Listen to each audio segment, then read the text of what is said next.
Jonathan Hale had built his fortune on foresight, control, and preparation. Those same instincts had driven him to install discreet security cameras throughout his sprawling home, not out of paranoia for his wealth, but out of fear for his son. 12-year-old Lucas had been paralyzed from the waist down after a reckless driver ran a red light 3 years earlier, shattering not only Lucas's spine but the fragile world Jonathan had believed he could protect with money alone. Since that day, the mansion had filled with doctors, therapists, nurses, and maids who came and went like seasonal staff, some kind, some careless, some merely there for the paycheck.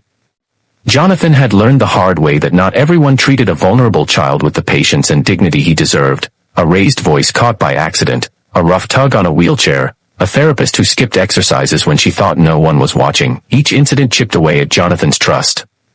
So he hid cameras, tiny and silent, embedded in corners, lamps, and shelves, telling himself it was only to keep Lucas safe. Yet even as the feeds streamed to his private office, Jonathan rarely watched them anymore. Seeing his son's daily struggle through a lens felt like reopening a wound. When the previous maid quit abruptly, citing emotional exhaustion, Jonathan hired a new one without much thought. Her name was Elena. She was quiet during the interview, her resume plain, her references brief but sincere. She didn't flatter him or stare at the marble floors in awe. She asked only one question: does Lucas like music? Jonathan barely noticed it at the time. The first week passed uneventfully. Elena kept the house spotless, prepared simple meals, and followed Lucas's schedule precisely. Jonathan, buried in meetings and late-night calls, barely crossed paths with her. Lucas, however, seemed different. The boy who once answered questions with shrugs or monosyllables started lingering in the kitchen when Elena hummed softly while cooking. His eyes followed her movements with a curiosity Jonathan hadn't seen in years. One evening, Jonathan returned home early, exhausted and restless, and decided, for reasons he couldn't quite explain, to open the camera feeds. He expected nothing. Perhaps that was why what he saw unsettled him so deeply. On the screen, Elena sat on the floor beside Lucas's wheelchair, not speaking, not doing therapy, not even touching him. She was simply there, matching her breathing to his, eyes closed, palms resting on the cool tile. After a long moment, she whispered something Jonathan couldn't hear clearly.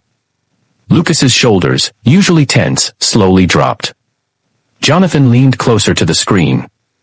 Elena began tapping softly on the floor, a rhythm so gentle it barely registered, then handed Lucas 2 wooden spoons.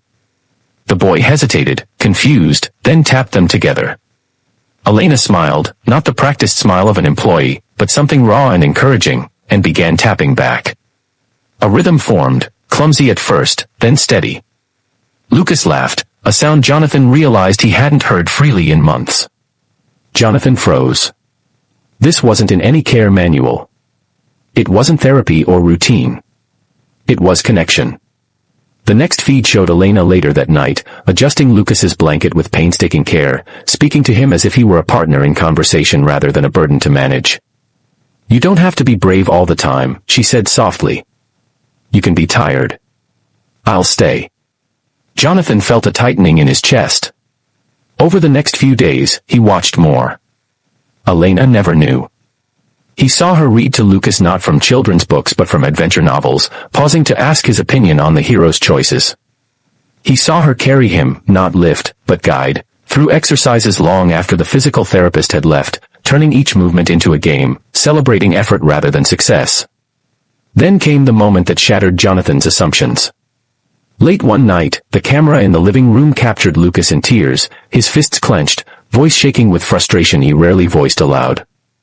"I hate this chair," he sobbed. "I hate being stuck." Jonathan's instinct was to rush downstairs, but he stopped, compelled to watch. Elena knelt in front of Lucas, her face level with his. She didn't contradict him. She didn't offer hollow reassurance.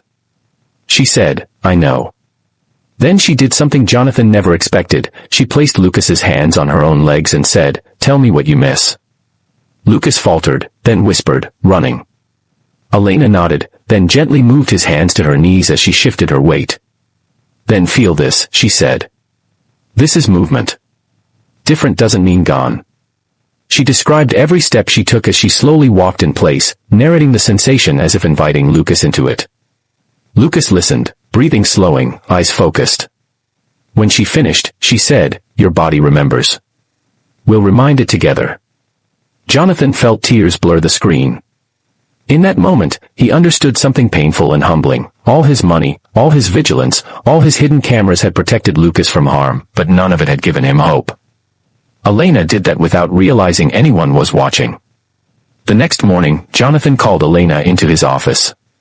She stood calmly, hands folded, expecting perhaps criticism. Jonathan struggled to speak. He confessed about the cameras, not defensively, but with shame, and told her what he had seen. Elena listened, eyes steady, then said quietly, "I'm glad you saw the real him." Jonathan offered her a raise, a contract, anything she wanted. Elena shook her head. "Just let me keep helping him," she said. "Not as a job.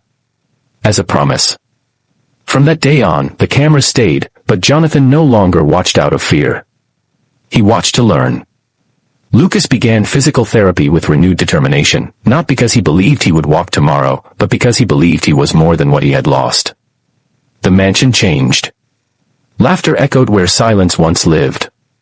And Jonathan, the man who thought control was protection, learned that sometimes the greatest safety comes from trust.